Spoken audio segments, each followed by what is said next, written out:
আসসালামু আলাইকুম। কেমন আছেন সবাই? আশা করছি ভালো আছেন। সবাইকে স্বাগত জানাচ্ছি সুরাইয়া রেসিপিতে। শুরুতেই আমার সকল সাবস্ক্রাইবারদের জানাই অনেক অনেক ধন্যবাদ। আর এখনও যারা সাবস্ক্রাইব করেননি, প্লিজ চ্যানেলটা সাবস্ক্রাইব করে পাশেই থাকবেন। আজ সবার সাথে শেয়ার করব মিষ্টি দই রেসিপিটি। আশা করছি রেসিপিটি সবার ভালো লাগবে। রেসিপিটি ভালো লাগলে প্লিজ লাইক কমেন্ট করবেন আর সাথে নতুন নতুন রান্নার নোটিফিকেশনগুলি পেতে পাশের বেল আইকনটি ক্লিক করবেন। তাহলে চলুন চলে যাই রেসিপিতে।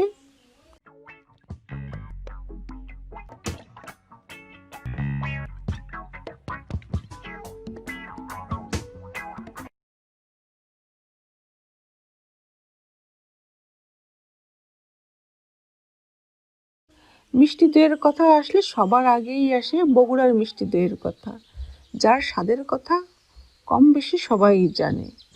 আর মিষ্টি দই পছন্দ করেন না এমন লোক খুবই কম আছে আমাদের দেশে।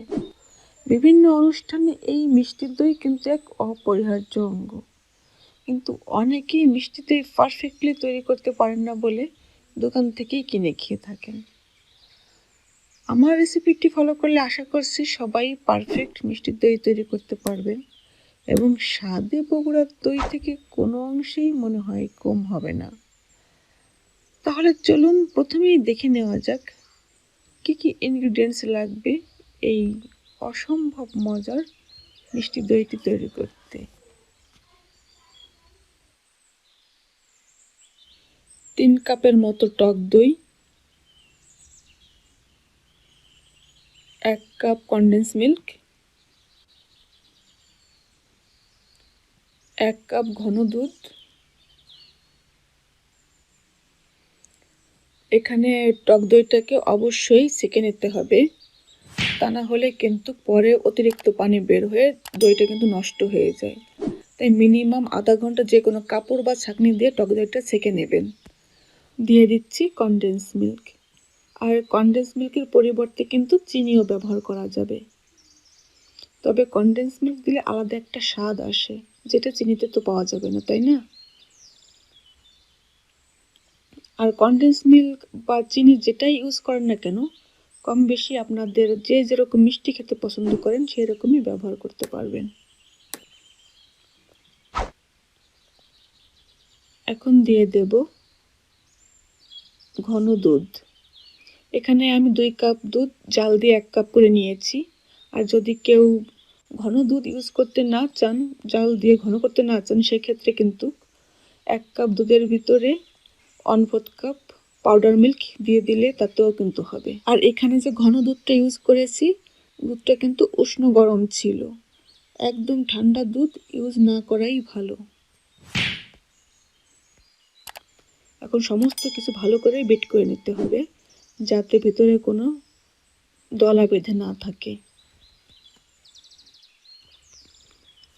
এখন দিয়ে দিচ্ছি সামান্য পরিমাণে অরেঞ্জ ফুড কালার। আর এটি পুরোপুরি অপশনাল, চাইলে কিন্তু আপনারা স্কিপ করতে পারেন। এখানে দই বসানোর জন্য একটি মাটির পাত্র নিয়েছি। দইয়ের মিশ্রণটাকে একটি ছাঁকনি দিয়ে ছেঁকে নিতে হবে, যাতে টক দই দলা বেঁধে না থাকে। চুলায় এবং ওভেনে দুইভাবেই দই বসিয়ে দেখাবো।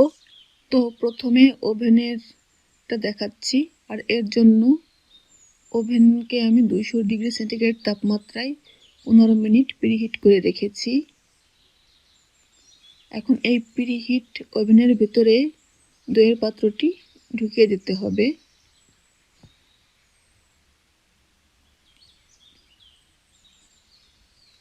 দইয়ের পাত্রটি ঢুকিয়ে দেওয়ার পরে আরও 125 ডিগ্রি সেন্টিগ্রেড তাপমাত্রায় আরও 15 মিনিট বেক করে নিতে হবে।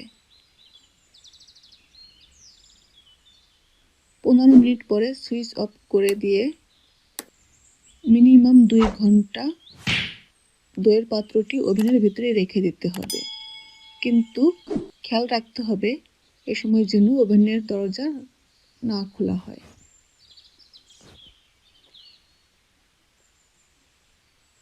কারণ ওভেনের গরমেই কিন্তু দই সেট হয়ে যাবে। আর মাটির পাত্রই ইউজ করতে হবে এমন কোনো কথা নেই, যে কোনো ওভেন প্রুফ পাত্রই ইউজ করতে পারেন। চুলায় দই বসানোর জন্য একটি পাত্রের ভিতরে স্ট্যান্ড বসিয়ে হাই হিটে গরম করে নিতে হবে 10 মিনিট। আর এখানে আমি দই মিশ্রণটি একটি কাচের বোলে নিয়ে নিয়েছি, আপনারা যে কোনো ধরনের বোল ইউজ করতে পারেন। এখন খুব সাবধানে দইয়ের পাত্রটি বসিয়ে দিতে হবে স্ট্যান্ডের উপরে। এখন চুলার তাপমাত্রা একদম লো করে দিয়ে ঢেকে জাল দিতে হবে 35 to 40 মিনিটস। 45 মিনিটস পর চুলা বন্ধ করে রেখে দিয়েছিলাম প্রায় 2 ঘন্টার মতো। 2 ঘন্টা পরে দেখেন দইটা কিভাবে জমেছে। একটু কেটে দেখাচ্ছি যে কতটা সফট আর কতটা স্মুথ হয়েছে।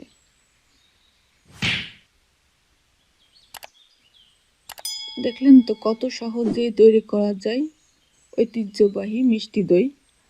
আশা করছি রেসিপিটি ভালো লেগেছে, নিজে ট্রাই করবেন এবং রেসিপিটি ফ্রেন্ডস এবং ফ্যামিলির সাথে শেয়ার করবেন। আজ এই পর্যন্তই, ফিরে আসবো নতুন রেসিপি নিয়ে। সবাই সুস্থ থাকুন, ভালো থাকুন এই কামনায় আজ বিদায় নিচ্ছি। আল্লাহ হাফেজ।